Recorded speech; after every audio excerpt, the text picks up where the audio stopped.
Bonjour à tous, ici Sébastien, auteur du blog louerencourtedurée.fr et spécialiste de la location courte durée. Je suis ravi de vous accueillir dans cette nouvelle vidéo en compagnie de Yann. Salut Yann. Salut Sébastien. Merci d'être présent sur cette chaîne. Bon, j'imagine que vous connaissez Yann. Yann, je te laisse te présenter. Eh ben Yann Darwin, j'ai une chaîne YouTube qui s'appelle Yann Darwin, un site qui s'appelle enfinrentable.fr et je parle d'immobilier en général, de stratégie immobilière parce que il y a énormément de stratégies, dont la location en courte durée et on va faire peut-être un petit topo sur tout ce qui est meublé, je crois. Voilà, tout ce qu'on voulait faire aujourd'hui, c'est une vidéo sur la fiscalité de la location meublée au sens large, avec la particularité de la location courte durée. Je pense que c'est des choses qui peuvent intéresser énormément de personnes. Donc ce que je te propose Yann, c'est qu'on démarre avec les 3 régimes de la location courte durée. Donc il y a le micro-BIC, tout à fait. Il y a le réel et il y a la particularité de la location courte durée. Je te laisse la parole sur la jouissance du RSI. Exactement. Donc je vais en dire 2 mots dans cette vidéo. Allez, on commence par la partie la plus simple, peut-être le micro-BIC. Ok, alors parlons déjà de ce qui est commun à la longue et à la courte durée. Voilà. Donc la partie micro-BIC et la partie réelle. Alors en gros, en location meublée, on est sous le régime des BIC, qui veut dire bénéfices industriels et commerciaux. Donc c'est, on va dire, une classe d'imposition qui est dédiée à héberger la location meublée, entre autres. Et au sein de ces BIC, on a 2 solutions, 2 impositions possibles. Ce qu'on appelle le micro ou vulgairement le forfait. C'est-à-dire qu'on va avoir un abattement.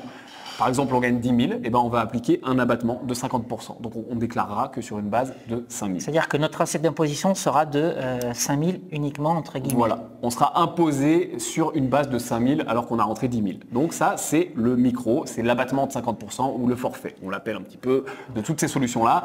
La vraie appellation aux impôts, c'est micro-BIC. Alors pourquoi ? Parce que la location meublée, c'est considéré comme de l'immobilier commercial. C'est pour ça qu'on dépend du régime fiscal BIC, bénéfices industriels et commerciaux. Alors, je vais juste ouvrir une parenthèse sur le BIC, sur le forfait, parce que dans le cas particulier de la location courte durée, si le logement est classé meublé de tourisme étoilé, 1 étoile, 2 étoiles, 3 étoiles, l'abattement il n'est pas de 50%, mais il est de 71%, ce qui veut dire que votre assiette d'imposition, elle n'est pas égale à 50% de vos revenus locatifs, mais 29% de vos revenus locatifs, c'est quand même plus avantageux. C'est bien plus intéressant, d'où l'intérêt, j'imagine que tu l'expliques pas mal sur ta chaîne, d'arriver à se faire classer meublé de tourisme pour avoir ce bien plus gros abattement et donc beaucoup moins d'impôts. En tout cas pour les personnes qui veulent être au régime forfaitaire. C'est ça. Parce qu'il y a autre chose derrière. Et il y a quelque chose de souvent mieux d'ailleurs. Voilà. Il y a, alors ce qu'on peut dire quand même, c'est que en plus de cette assiette d'imposition, il y a quand même les prélèvements sociaux qui viennent se rajouter par-dessus. Bien sûr, comme dans la location nue, on rajoute les prélèvements sociaux après. Mais disons que si on arrive à réduire son assiette d'imposition à 0, comme on va le voir juste après, s'il y a 0, de toute façon... 15,5 de 0, ça fait 0. Ça fait toujours 0. Ça fait toujours 0. Ok. Qui c'est qu'en parle ? T'en parles, j'en parle. Allez, le réel. Allez. Donc, dans la location meublée, vous avez également le régime du réel. Alors, le réel, ça consiste à faire une balance comptable ou un résultat comptable de votre activité. C'est-à-dire que vous allez mettre d'un côté les loyers ou le chiffre d'affaires que vous allez toucher, puisque comme on est sur l'immobilier commercial, on parle vraiment de chiffre d'affaires. Et en face, vous allez mettre des charges et des amortissements. Alors, c'est là que ça devient intéressant parce que si votre résultat fiscal est égal à 0, voire négatif, votre assiette d'imposition va être égale à 0. Et donc, quelle que soit votre tranche marginale d'imposition plus les prélèvements sociaux, X% de 0, ça fera toujours 0. Voilà. Donc Yann, qu'est-ce qu'on va avoir sur la liste des charges et des amortissements ? Alors, il y a beaucoup de choses qu'on peut passer quand on est au réel. C'est pour ça que c'est très intéressant d'être au réel. Alors bien sûr, il y a plein de cas particuliers, on ne va pas rentrer dans les détails parce qu'on n'a pas le temps. Mais en gros, au régime réel, déjà, on passe, comme tu l'as dit, les amortissements. Qu'est-ce que c'est que les amortissements ? C'est la vétusté du bien. C'est tout simplement le bien qui s'use. Le bien s'use, qu'est-ce qui se passe pour quelque chose qui s'use dans la vie normale ? Ça perd de la valeur. Alors tu vas me dire, dans l'immobilier, en général, les biens ne perdent pas de la valeur, plutôt ils en prennent. Mais là, comptablement, uniquement, en vrai, ton bien, il prend de la valeur, peu importe. Mais comptablement, on considère qu'il s'use, on considère qu'on va l'amortir et donc on va prendre une partie de la valeur de ce bien et tous les ans on va dire voilà, ça va faire une réduction d'impôt. Donc ça, c'est l'amortissement. Et Alors, ensuite, concrètement, vous avez un bien qui vaut 100 000 euros un exemple. que vous amortissez sur 20 ans. Donc 100 000 divisé par 20, ça fait 5 000. Et donc chaque année, vous allez passer en charge 5 000 euros. Voilà, il y a 5 000 euros qui vont s'enlever de votre base imposable. Donc ça, c'est une des façons de venir diminuer sa base imposable. La base imposable, ce n'est pas l'argent qui vous reste à la fin. C'est ce que vous allez déclarer aux impôts et c'est là-dessus que vos impôts vont être calculés, tout simplement. Donc le but, c'est d'arriver à zéro, comme on l'a dit. Ensuite, en plus des amortissements, on a plein d'autres choses. On a les charges. Alors, qu'est-ce que c'est que les charges? Comme une entreprise. Si on a besoin de dépenser des choses pour arriver à la location de notre bien, eh bien, ça va passer en charge. Alors, en courte durée, par exemple, le premier truc qui me vient, c'est le ménage.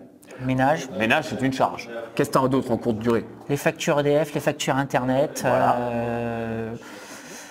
Le linge de lit, le linge de toilette. Tout à fait. Éventuellement, si tu le fais appel à savon, un le pec-vaisselle, etc. Tout, la totale. etc. Il faut garder absolument toutes les factures, c'est très important. Alors là, les gens vont peut-être croire que c'est uniquement sur location courte durée, mais en location meublée, tu vas pouvoir passer en charge les frais d'agence immobilière si tu passes par une agence immobilière, les frais notariés, les frais de gestion de dossier, les frais de garantie bancaire, l'assurance logement, la taxe foncière, etc. etc. La liste est grande comme ça. Alors tu vois, Seb, lui, est plutôt spécialiste de la location courte durée, moi plutôt de la longue, mais finalement, on applique la même fiscalité. Exactement. Alors toi, tu as peut-être un peu plus de charges parce que tu as tout ce qu'on a vu avant, le ménage, etc. Moi, j'en ai peut-être un peu moins, mais quoi qu'il arrive, on arrive très facilement à venir annuler son résultat fiscal.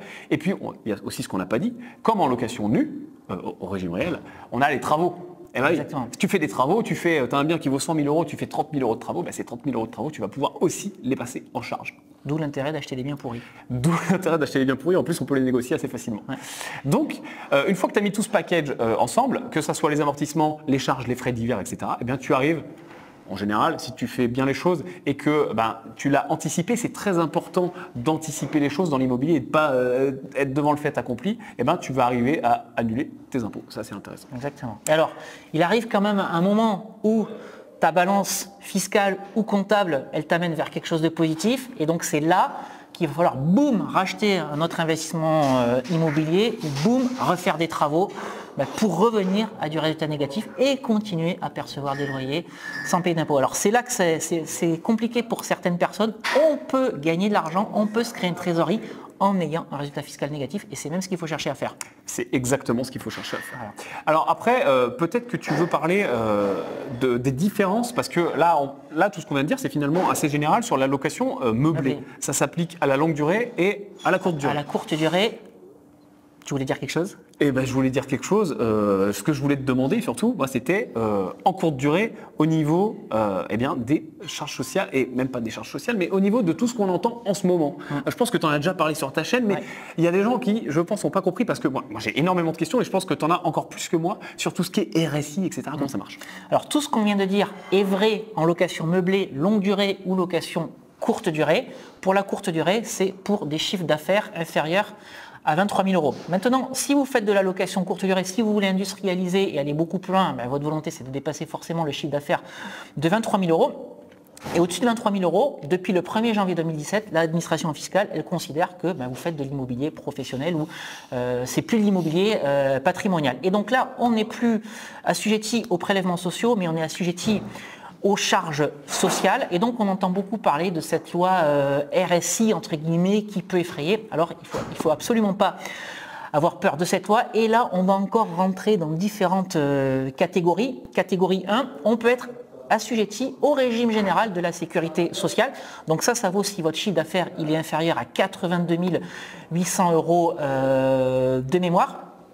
Et donc là encore, en fonction si votre logement est étoilé ou pas, vos charges sociales vont être indexées sur votre chiffre d'affaires.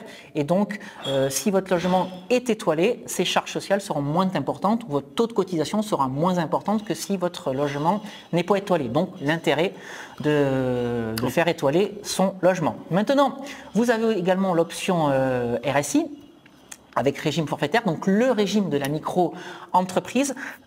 Idem, si votre logement est étoilé, vous paierez moins de charges sociales que si votre logement n'est pas étoilé. Oui, c'est bien ça, je m'y perds. Mais par contre, votre assiette de calcul des cotisations sociales est toujours indexée sur votre chiffre d'affaires. Et il y a toujours, par contre, le régime, entre guillemets, magique du réel. Et c'est vraiment là que j'encourage les gens à aller.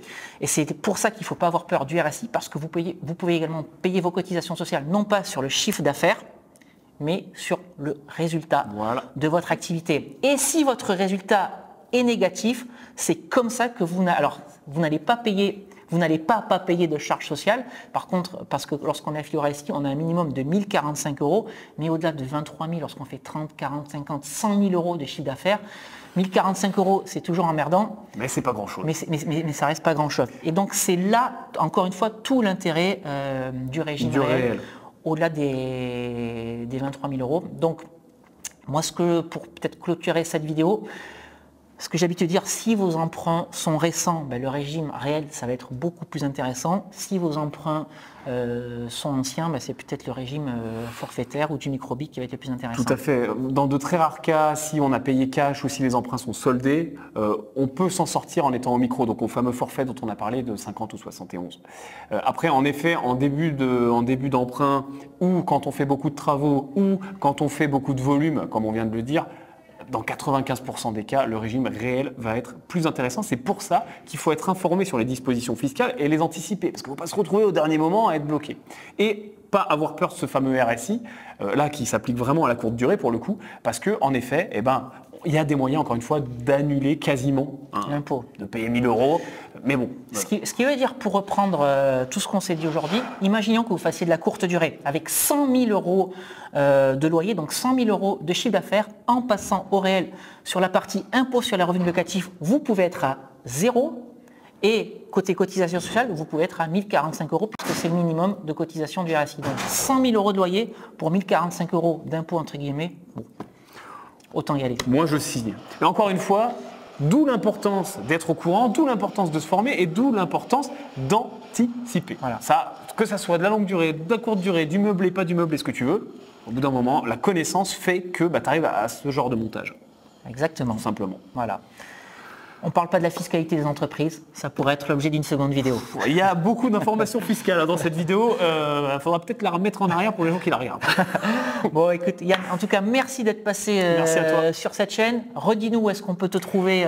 On peut me trouver tout simplement en tapant Yann Darwin sur YouTube et puis il y a ma chaîne dans le coin, la chaîne des investisseurs rentables. Voilà, écoute, merci Yann d'être passé. Si vous souhaitez en savoir plus sur l'immobilier et particulièrement la location courte durée, n'hésitez pas à vous abonner à ma chaîne, c'est totalement gratuit, ça vous permettra de rejoindre une communauté de plusieurs milliers de personnes passionnées d'immobilier et de location courte durée. Et si vous ne l'avez pas encore fait, j'ai 2 e-books que vous pouvez télécharger, Convaincre la banque, mode d'emploi et doubler son salaire avec la location courte durée.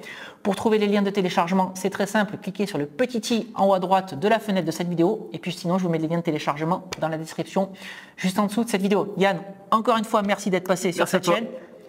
À très bientôt sur Louer en courte durée. Ciao. Salut.